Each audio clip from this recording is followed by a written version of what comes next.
In basketball, fundamentals are paramount. A consistent dribble, an accurate shot, and keen court awareness frequently dictate success. Similarly, in the realm of collegiate athletics, fundamental principles such as commitment, authenticity, and transparency face challenges, as emphasized by Caitlin Clark in her critique of the NCAA's transfer portal and NIL practices. Her insights, articulated with the same accuracy as her trademark three-pointers, have ignited a discussion regarding the evolving dynamics of collegiate sports. In a recent episode of New Heights with Jason and Travis Kelce, Clark expressed her concerns regarding the turmoil surrounding the NCAA's transfer portal. "The transfer portal was crazy, especially in football," she commented. "I think that's where it's gotten the craziest because that's obviously where all the money is." Her comparison of athletes to free agents highlighted how the system has diverged from its origins, eroding the amateur essence of college sports. Jason Kelce echoed Clark's sentiments, lamenting the troubling phenomenon of players departing teams mid-season. "I don't think that people should be leaving before the playoffs. I think that they should figure that out." Angel Reese, who was a competitor of Clark's, utilized the transfer portal to transition from Maryland to LSU in 2022, a choice that transformed her collegiate trajectory. Despite leading Maryland in scoring and rebounding, Reese pursued a new beginning at LSU under the guidance of coach Kim Mulkey. "I chose LSU and Kim Mulkey because of the winning culture," Reese stated at that time.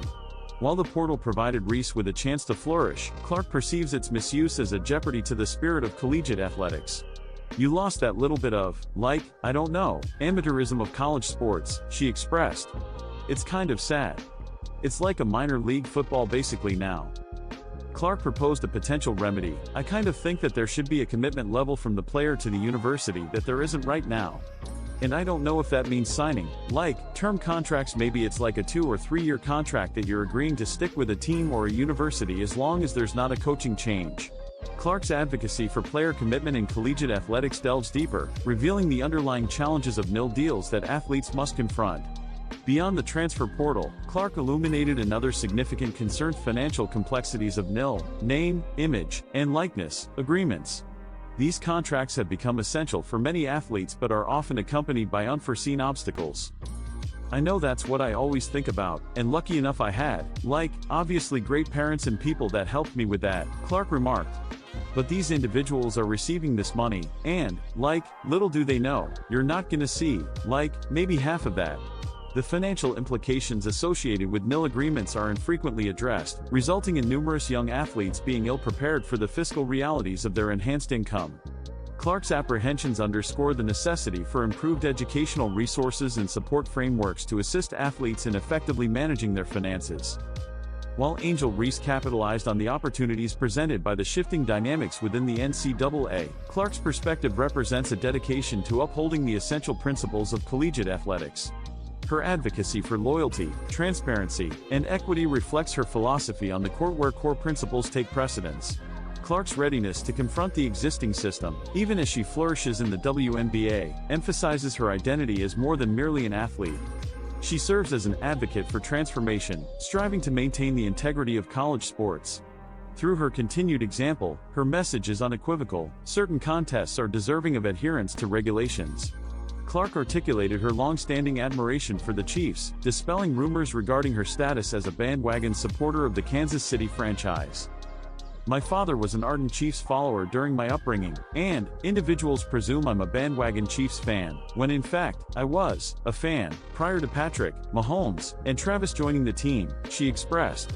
"We have been considerable supporters, and all of the success you have attained has made it immensely enjoyable." Upon inquiry about her preferred Chiefs player, she identified none other than number 87. "I mean, undoubtedly it's Travis," Clark remarked as the Kelce brothers applauded. "I am also a significant admirer of Patrick Mahomes. Both of you are quite remarkable." She added, "You and Patrick especially possess that distinctive edge, that clutch factor, which many individuals lack." The group further deliberated on Clark's history of attending Chiefs games and her relationship with Chiefs general manager Brett Veach, who met Clark in 2022 while Iowa participated in the Big Ten Championship and Veach attended the NFL Combine. Caitlin Clark has undeniably undergone a tumultuous journey, breaking collegiate records, being chosen as the #1 overall pick in the WNBA draft, securing the Rookie of the Year title, and earning distinctions such as Time Magazine's Athlete of the Year. Reflecting on her extraordinary ascent, Clark stated, "Life-changing. All in a positive sense. Circumstances evolve rapidly, highlighting the critical role that social media plays in influencing an athlete's life. But that's what makes it enjoyable. Nevertheless, the swift transition from her concluding collegiate season at Iowa to the professional arena meant that she could not fully relish some of her last moments in Iowa City. Clark conceded, "There isn't time to overanalyze situations." Although she was not a member of the U.S. Olympic team that secured gold in Paris, she recognized that the break afforded by the WNBA season was something she truly required. Rapid adaptation posed a challenge, particularly as she traversed a locker room comprised of both experienced veterans and younger players eager to establish their presence in the league. Entering as a rookie in a novel setting, with new teammates, is challenging. You want to avoid speaking too much or too little. In my situation, everyone already expects you to fulfill a role, which was difficult for me initially, Clark articulated. Fortunately, I had remarkable veteran teammates. Our team was youthful as well. You are there to absorb knowledge, yet everyone anticipates you to meet the expectations associated with being a top draft selection. Notably, situated adjacent to her locker is the Indiana Fever's 2012 League Championship trophy, which Clark suspects was intentionally positioned there. The coaches likely placed it there deliberately, so I must see it every day, she observed. Clark received support from Fever icon Tamika Catchings, who played a crucial role during that championship season. Catchings, now a respected figure in the Indianapolis community, has remained a mentor, frequently reaching out to Clark since her draft. She's the reason the Indiana Fever became a formidable team. She was among the first to contact me after my draft, and she continues to check in on me consistently, Clark commended. As the NBA grapples with maintaining its burgeoning popularity, Caitlin Clark has proposed some suggestions for improvement. The WNBA athlete discussed the NBA season and its ratings decline on Jason and Travis Kelce's New Heights podcast during an episode broadcast on Thursday. "I believe the average basketball enthusiast does not fully appreciate the level of skill possessed by NBA players, and they perceive it as if they are not trying," Clark stated. "I assure you they are making an effort, they are simply that talented. That is why it may seem like they are not exerting themselves." Furthermore, the physicality within the league has evolved considerably. "I was not present during a time when it was significantly more physical, and perhaps there is a desire for more toughness and physicality, leading some to believe it has become softer. However, I think this is also a reflection of the evolution of skill. What is commendable about basketball is its continual development. I enjoy three-point shooting, I appreciate watching players launch threes, but not everyone shares that enthusiasm." Clark, who is set to commence her second season with the Indiana Fever in May, also indicated that the NBA is currently competing against the leading television attraction in football. She noted that the league experienced its best opening night viewership in several years, although enthusiasm for the NBA Cup diminished in its second year. Additionally, the NBA achieved its highest viewed Christmas in 5 years. However, between these two events, viewership declined. Recently, ratings were reported to be down 19% compared to the previous year. Commissioner Adam Silver acknowledged that viewership was down a bit, attributing this decline to a shift towards streaming, a trend from which the NBA anticipates benefiting next year due to its new $77 billion media agreement that encompasses Amazon Prime Video. Contributing to the Christmas increase, the NBA reported a 5% rise in viewership on ESPN compared to last year, as stated by the league on Monday. However, when including TNT, overall viewership remains down by 3%. Clark has numerous recommendations for the league. She expressed her disapproval of the new 4-team All-Star tournament, advocating for a return to the conventional East versus West structure. She became enthusiastic when Travis Kelce proposed the introduction of a 4-point line, Adam Silver, 4-point line. She exclaimed, and suggested that 2 designated hot spots worth 4 points could be effective. Moreover, Clark endorsed Travis's suggestion of enhancing the league's physicality by incorporating hockey-style fights, proposing a 2-minute penalty box instead of ejections. Jason suggested an NBA Jam rule that rewards consecutive successful shots with additional points. Although Clark was not as enthusiastic, she remarked, "That would be cool." Clark also expressed her belief that the NBA's 82-game season is excessively long, resulting in diminished practice time for teams. She remarked that she can't imagine competing in that many games during a season. In 2025, the WNBA season will increase from 40 to 44 games, with further expansion anticipated in the future. "I think 82 games is a lot on someone's body and, mentally."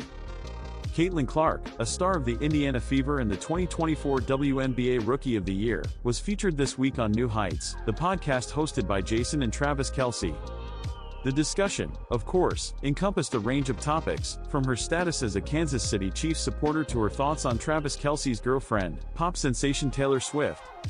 Clark dispelled rumors that she has become a Chiefs fan only recently due to the Kelce-Swift relationship, asserting that she is not a bandwagon fan.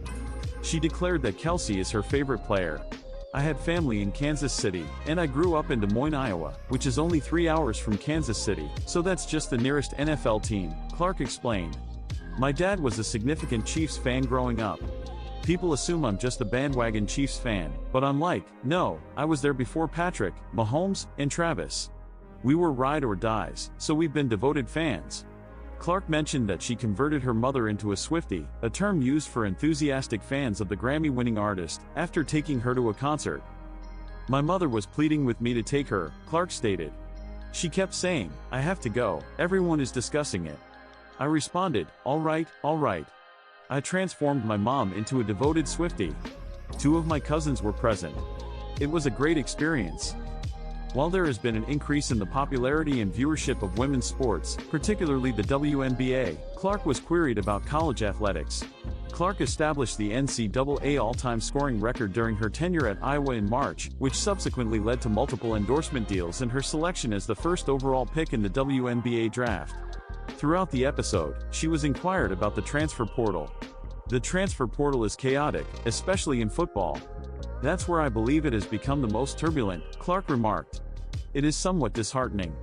You have lost a bit of the amateur spirit in college sports, yet it is the reality of our current world.